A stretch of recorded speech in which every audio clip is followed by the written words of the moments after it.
before kids can feel safe enough to share what's really going on inside, they need to feel heard and understood. Many kids walk around feeling like their parents just don't get them. And that's often why they give up trying to communicate their emotional experiences with us.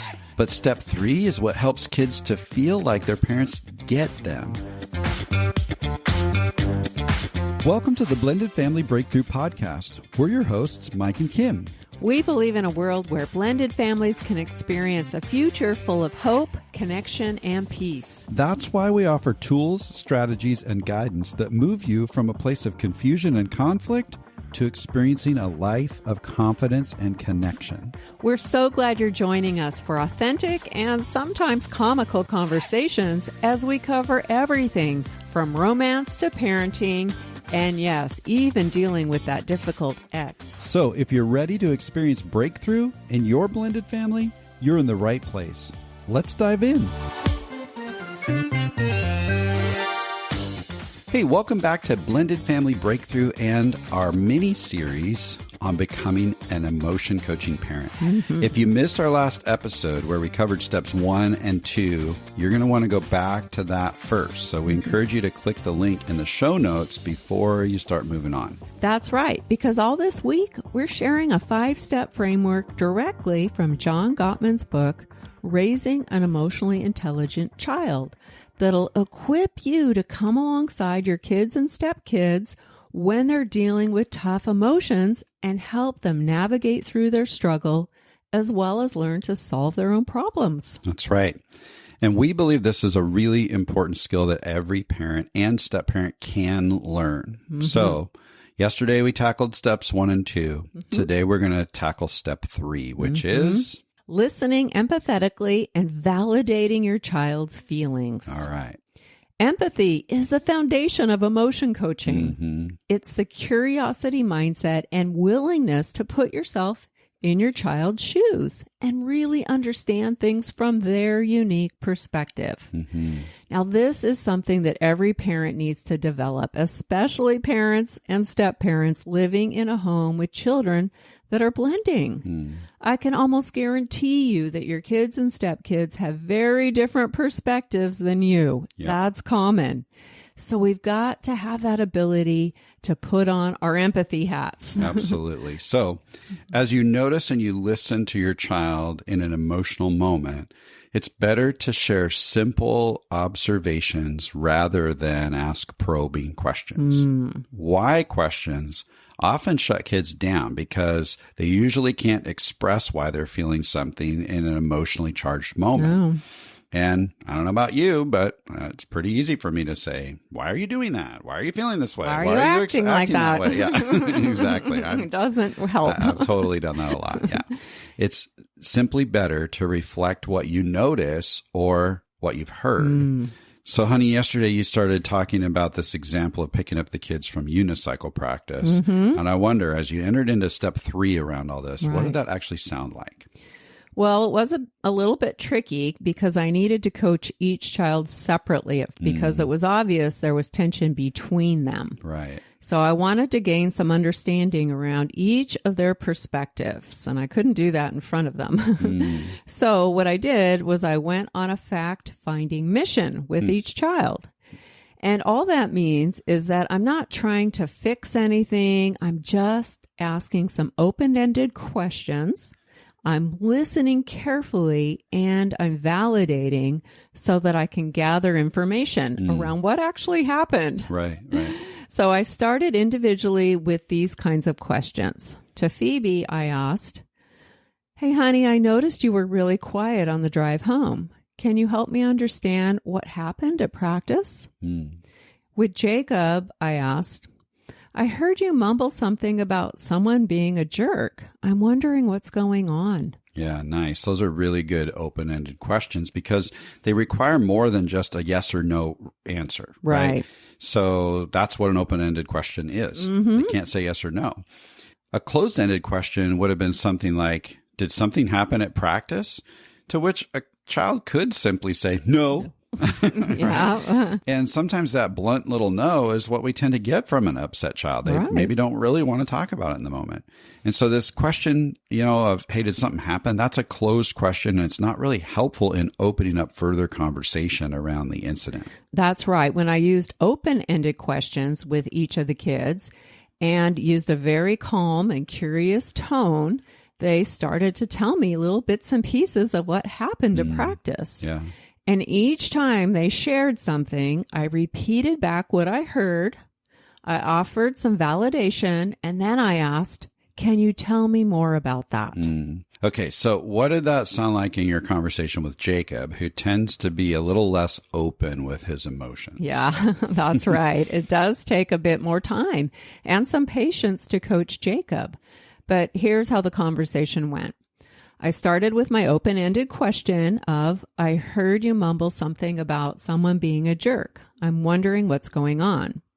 To that, he said, well, Phoebe was kind of a jerk to me. Then I simply repeated back what I heard. So I said, Phoebe was kind of a jerk. And he nodded his head. And at that point, I saw some tears forming in his eyes. So I just paused for a minute. And then I said, I can see something happened that was upsetting for you.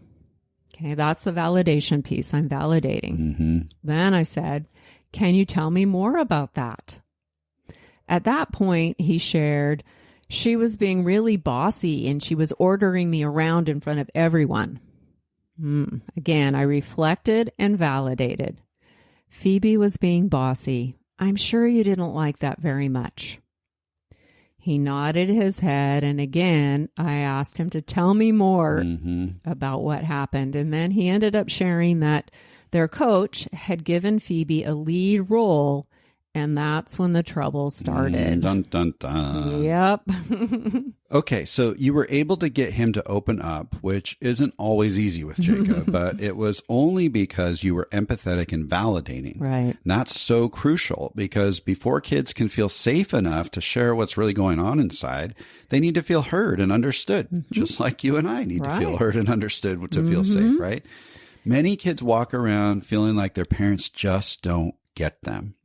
And that's often why they give up trying to communicate their emotional experiences with us.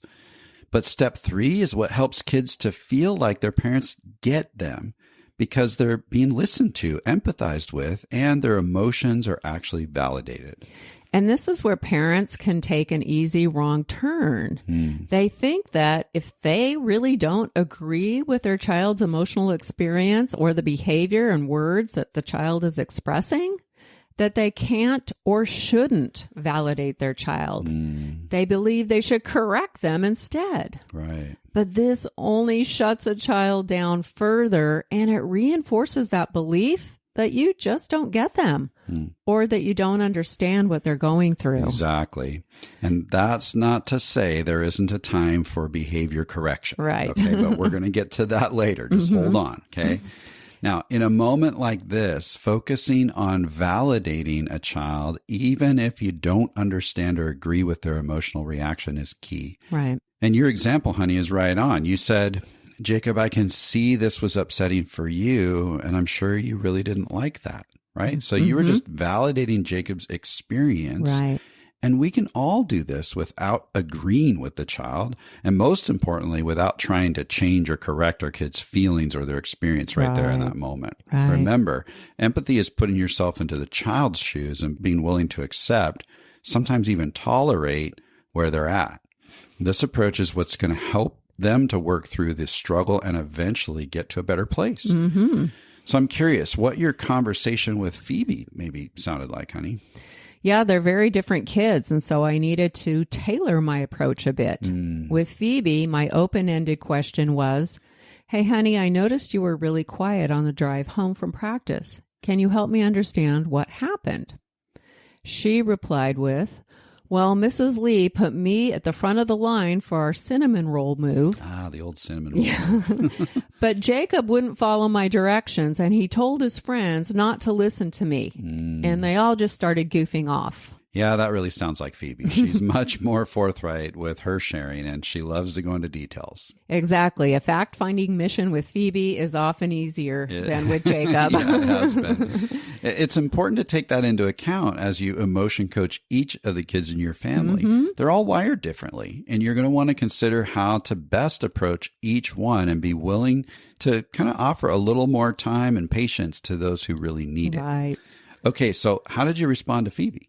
I reflected back with validation. So I said, Jacob wouldn't follow your instructions and told his friends not to listen to you. I can understand how you might have gotten frustrated when people started goofing off.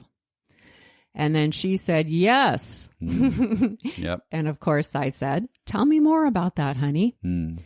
She went on to share how no matter what direction she gave to the team or how she tried to get the cinnamon roll to work out, it all fell apart because of Jacob's bad attitude. Yeah. So with Phoebe, I imagine you didn't have to go into too much rinsing and repeating with this whole reflective listening, validation, ask me more kind of process like you probably needed to do with Jacob. Is that right? That's right. She's more of an open book, and so it doesn't take much to get all that information that I needed around what actually happened from her perspective. Right. So step 3 is all about going on a fact-finding mission with your child by listening empathetically and then just simply validating the child's feelings.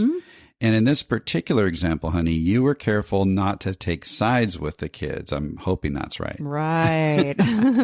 I stayed neutral as I did this step with each child, which is really important with step relationships, of course. Right. And I just want to mention an easy wrong turn for some parents to make here is projecting emotions onto a child. We know one mom who did this with her son. As soon as she noticed that her son was struggling, she'd say something like, oh, honey, I'm sure you're so sad that you have to leave and miss out on what we're doing to go to your dad's house. Or you're probably upset because your dad left you with grandma and you didn't get to do anything fun with him. This is not helpful for kids, and it can stir up loyalty binds between their two homes. Absolutely. And that principle is even true when it has nothing to do with kids moving between two homes or, things like that.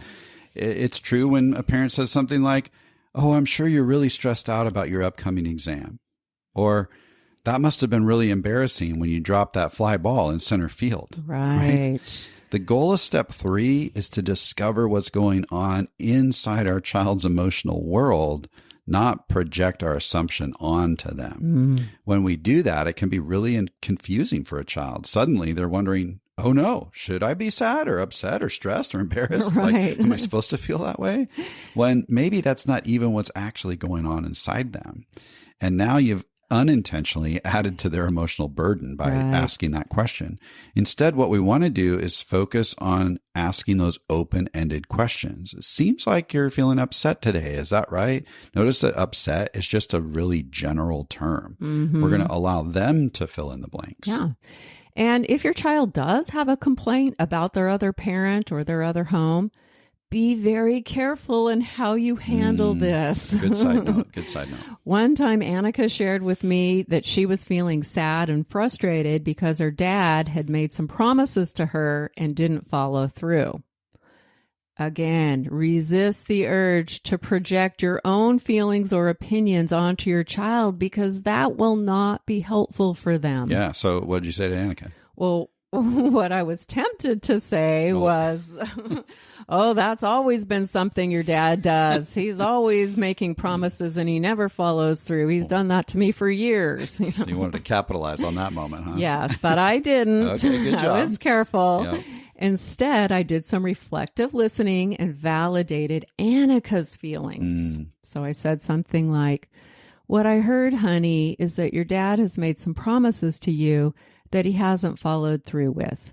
I can understand why you're feeling sad and frustrated about that. Oh, good. So you didn't make it about you. You kept focused on her. Right. You were able to help her work through her emotions.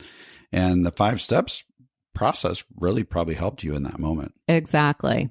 So just be mindful that if that kind of thing comes up with kids that move between homes, and you know what, it applies to complaints you might hear about the step parent in the other home too. That's right. It's just not helpful to throw fuel on the fire or add drama to the situation. Right. Simply focus on your child's emotions and then later process through your own emotions with a trusted adult if you need to. That's the appropriate place. Absolutely. So step 3 is the key to helping kids feel heard and known.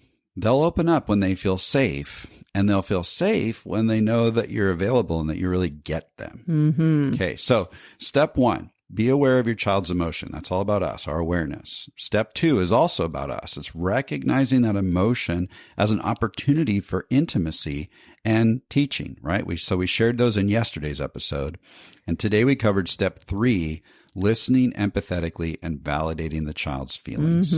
Step 3 is a game changer for kids. When we can learn to do this step well, our kids will know that they aren't alone in their struggle. Hey, we want to commend you for sticking with us so far, and we encourage you to keep going. That's right. You can become an emotion coaching parent, and this will positively impact your kids now and in their future. So tomorrow we're going to move into step 4. But today we encourage you to look for an opportunity with your kids to just practice listening empathetically and validating them. But that's it for today.